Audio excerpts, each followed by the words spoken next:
In today's video, I'm going to teach you how to set a password to an Excel file. Protecting an Excel file with a password is a useful way to keep important information secure. Whether the file contains financial records, reports, or other sensitive data, applying password protection ensures that only authorized users can open and view the contents. This feature is built directly into Microsoft Excel and can be applied in just a few moments. To begin, open the Excel workbook that you want to protect. Once the file is open on your screen, go to the top of the Excel window and click File. This will take you to the main menu where you can manage different settings related to your workbook. In the menu on the left side, click Info. The Info section contains several tools for managing permissions and protecting your Excel file.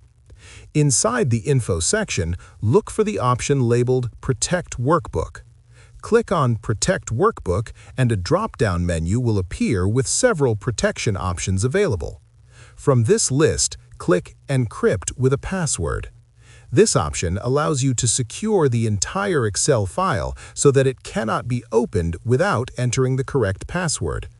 After selecting Encrypt with a password, a small dialog box will appear asking you to enter a password. Type the password you want to use to protect the file, then click OK.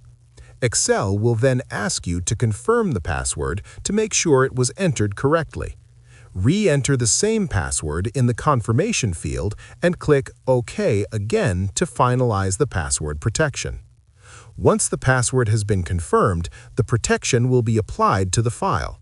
However, it is important to save the workbook so the changes take effect. Simply save the Excel file and the password protection will be stored along with the document. After the file is saved, the next time someone attempts to open it, Excel will display a prompt asking for the password. The file will only open if the correct password is entered. This ensures that your data remains private and prevents unauthorized users from accessing the workbook. Using this method is an effective way to protect important Excel files and maintain control over who can view your information. Just remember to keep your password in a safe place so you can easily access the file whenever you need it. If you found this video helpful, let me know in the comments. Give it a like, subscribe to the channel, and don't forget to hit the notification bell.